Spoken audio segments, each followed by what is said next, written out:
Hello everyone, welcome to the top 11 books that I read in 2024. Now to be clear, it's not the same thing as saying these are the best comics of 2024. The reason for that being is if you watch this series, you know I don't really concern myself with the release date when I talk about these. So there's a lot of great books that came out last year that I will not have a chance to read until later this year. So instead, this list will consist of the top 11 books that I read for the first time this year and talked about on this channel. So with all that being said, let's get started with number 11. Number 11, Heart in a Box by Kelly Thompson. Heart in a Box is a roller coaster of emotions regarding the difficulty of recovering from intense loss, in particular loss of a relationship, where it's all too easy to want to numb yourself out to hide from the pain and heartache of that moment. But doing so also means there's nowhere else for your heart to go, and all other emotions get lost in the resulting storm. In this case, our main character Emma sacrifices her heart in exchange for this numbness, but realizes too late that the sacrifice isn't worth it. But unfortunately again, all the pieces of her heart have been spread out to different people across the country. The resulting journey to get them all back is harrowing, dark, and ironically heartbreaking, as the story really tests the notion of the end justifies the means and asks how far you would go to connect with your heart again, with all the joy and the pain that it entails. It's not a happy read necessarily, but a worthwhile one, and important for anyone who's ever been tempted to sacrifice what makes life worth living for the sake of not experiencing pain. Number 10. Avengers Twilight by Chip Zdarsky. Avengers Twilight is probably one of the best timed Avengers stories in recent memory, as it presents an America already conquered by fascism, and an older Captain America must lead the charge with a new Avengers team to take down the government. This kind of story is hardly new, especially for a superhero story. What sets it apart is its clear social commentary in the modern American culture, and how far we veered with the fundamentals we claim this country is about, in favor of surrendering control directly to fascists who are barely disguising their real intentions. All in favor of supposed security that's just another word for control, and being exposed to constant propaganda unquestioningly and holding a tight grip on any criticism or questioning that does come up. I'd argue this might be necessary reading as we head into the next 4 years of who knows what, as a reminder to us all that fascism must be resisted at all costs and with everything we got. Whether our contributions to the fight are large or small, it's up to all of us to stand up against the face of evil and tyranny and ignore the demands to stop, to cease, to move out of the way, and instead plant our feet, look fascism directly in the eye and say, no, you move. Yeah, I know that's also how I ended the original video on this book, but I think it's still very much relevant. And if it's one thing we've learned, we need to repeat these messages over and over and over again until they finally stick. Number 9. Transformers by Daniel Warren Johnson. Man, Transformers is having an excellent 2 years. Between Transformers 1 being one of the best Transformers films of all time, to this Transformers series being one of the best modern interpretations of these characters and this story. Daniel Warren Johnson has taken what is, at this point, a pretty familiar story and breathed new life into it by adding such greater stakes and tension with every page. I can't remember the Transformers ever feeling this tense and this bombastic in my life. It truly feels like no one, even the mainstays, are truly safe in this new iteration of the war, and that makes every fight fraught with fear of the unknown, of who's going to survive and what sacrifices they'll need to make to do so. It's an interpretation that understands the utter scale of this conflict, and plays it 100% straight, as both the Transformers and their human allies struggle with their feelings of powerlessness and desperation, trying to find new meaning in this new reality with both understanding that no matter what, there's no going back. Transformers fans have been eating good the last couple years. Even though Daniel Warren Johnson has confirmed that he will end his run after 24 issues, we can all rest assured that it's going to be one hell of a ride all the way through. Number 8. Avengers Rage of Ultron by Rick Remender. Very few Avengers stories I've read have ever felt as emotionally raw as Rage of Ultron does, as it fully capitalizes on the complicated relationship between Hank Pym and Ultron to create a tense story in which Ultron's resentment and secret desire for love from his father drives him to further and further extremes. It's a story that focuses on the often underutilized emotional core of Ultron, rather than the cold calculus of an uncaring robot. No, this version of Ultron carries the burden of being the disappointing son, secretly wanting the acceptance of his father, but knows it will only come if he fundamentally changes himself in a way he cannot allow. While Hank carries the burden of the failed father, who couldn't stop his son from becoming the monster. It's a dynamic that doesn't get played up in the comics nearly as much as you'd think it would, considering how much drama can easily be extracted from that concept.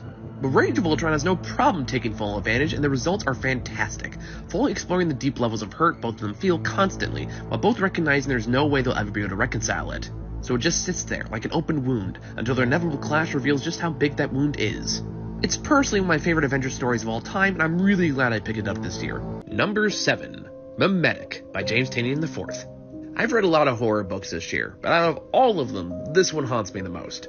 Memetic is a brilliant, horrifying short story that takes what sounds like an incredibly stupid concept, but defies all odds in the execution.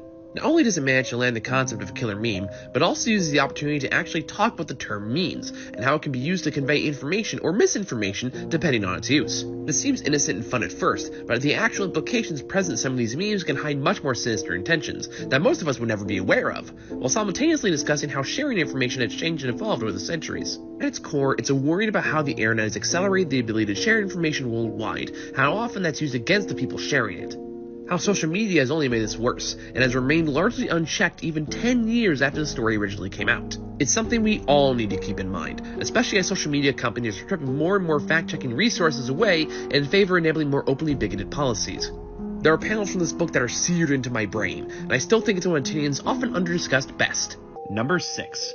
Batman, the Brave and the Bold, the Winning Card, by Tom King.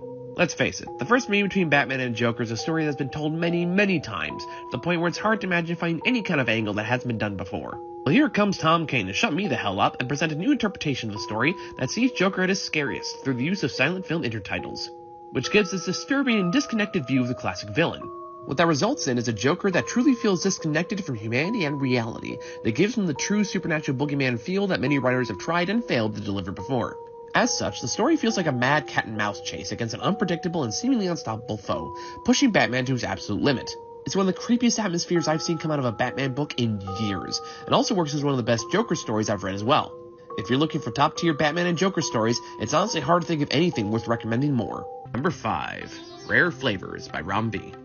I certainly didn't think the story about a cannibalistic god making a documentary about food would become one of the most beautiful stories of the year, but here we are. Created by the dynamic duo of Ram V and Felipe Andrade, who made the incredible Many Deaths of Leo Star, Rare Flavors combines the beauty and cultural exploration of their past collaboration and adds an entirely new disturbing dimension, which, frankly, never stops being disturbing. But somehow, they take the element and combine it with the artistic pursuit of cooking and use it to examine the human condition, as it not only lays out the recipes for the delicious Indian food on display, but goes into great detail on the story of its creation and the brilliant artisanal chefs who put so much love, care, and passion in creating something that will outlast them. And through the discovery of amazing dishes, Rare Flavors wishes to present the case for the beauty and diversity of humanity itself. That people, just like dishes, come in all shapes and sizes, with different wholly unique flavors that you simply can't find anywhere else. And for those lucky enough to witness that, to be a part of that, it's a gift unto itself. It reminds us all that flavors are meant to be enjoyed in the nature for which they are intended, not to be modernized or capitalized or used for further ends. And if we get so blinded by our own tragedies and ambitions, then we risk losing out on the amazing feast that is life, and all the beauty, compassion, and art that is everywhere around you. Number 4. Ice Cream Man by W. Maxwell Prince. If there's one word to describe this series, it would be unsettling. Ice Cream Man creates a fascinating lore around the titular character, while primarily presenting short psychological horror stories around his victims. Part of what makes this series fascinating is how little the Ice Cream Man is even involved in a lot of these stories. He's usually just a catalyst for the nightmares to come, but even when he doesn't show up all that much, his presence is still felt everywhere, as his nightmarish influence spreads from person to person like a virus, warping reality and insanity until everything just feels off in an inexplicable way. It's a series that captures a surreal feeling that something just isn't right, and you can't put your finger on exactly what that is. Only that something feels different with people around you, and a part of you knows there's no going back. Almost like the Ice Cream Man is less twisting and more revealing the nature of the people around him, that he's showing you all who you really are. And even when that isn't the case, the way these stories are engineered and told, it's clear that his goals are less about causing the violence himself, but more convincing you that you are the monster, and it's only a matter of time before you cause the harm yourselves. And you're being punished for your transgressions, and the poor victims caught under his spell are just a few of the many, many, many others that have been caught in his trap for centuries. It's a haunting existential series that is constantly inventing new traps that are uniquely designed to torture each victim in a way specific to them. Number 3. Beneath the Trees Where Nobody Sees by Patrick Horvath. Who wants to see Dexter meets the Berenstein Bears? What's that? You didn't know you wanted that? Well, you do now. In the Trees Where Nobody Sees is a brilliant amalgamation of the classic anthropomorphic children's stories from youth and the more modern violent stories of adulthood, as this usually innocent town is rocked by the appearance of what appears to be a serial killer. This pisses off the actual serial killer Samantha, living in the town, who has taken great care to not bring her work home with her, so to speak. The result is an incredible cat-and-mouse chase as her protagonist attempts to protect the careful peace she's made for herself, trying to stop her newfound rival before that peace is ruined forever. What makes the story work as well as it does is it doesn't fall into the trap many similar stories do, which is talk down on the inherent childlike innocence that these small animal towns typically exemplify, and instead uses that perceived innocence as a shield for the characters to hide behind. Therefore, the real threat isn't even Samantha's murderous ways, but against that innocence itself, as the darker side of the wider world threatens to seep in and corrupt it forever. And because that shield of innocence is so useful for Samantha, that's what she's so determined to ultimately protect. It's a wonderfully conceived story that plays on the fairy tale tropes from our childhood and weaponizes the adult cynicism we gain as we get older without treating its inspirations as lesser or somehow inferior because it naturally resists that cynicism. In other words, it's not trying to be clever by making this a story of, oh, what if this cute animal story was nihilistic and violent, but instead takes the approach of, oh no, the violent nature of this world threatens to take away these people's innocence and that has to be stopped. Number 1. 20th Century Men by Denise Camp. In my opinion, this is the closest we've gotten to a successor to Watchmen in the last decade. 20th Century Men is a deeply layered alternate history story that seeks to examine the inhumanity of endless war and conflict, particularly in the Middle East, as countries like America and Russia seek control and political power at all costs. While it focuses primarily on the Soviet-Afghan War, the philosophical musings and commentary about the way these wars are conducted and the real human costs they accrue with reckless abandon can really be applied to any point in history, particularly in regards to American history. This isn't a story of what if superheroes existed in the real world. This is a story of what lengths would people go to seem more powerful than their neighbor. It's a story about the kinds of monsters that wars produce and how much life is disregarded as if it means nothing. It's about the helpless people stuck in the middle just trying to live their lives peacefully, but are nothing more than numbers on a chart for the ones driving these conflicts for personal gain. Because in a world in which might makes right has been the leading mantra for the world's most powerful countries, there is no room for empathy, compassion, and love for your fellow human. Only destructive forces and a bigger and bigger stick that can and will erode everything beautiful about the world until all that's left is a crater filled with thoughts and prayers.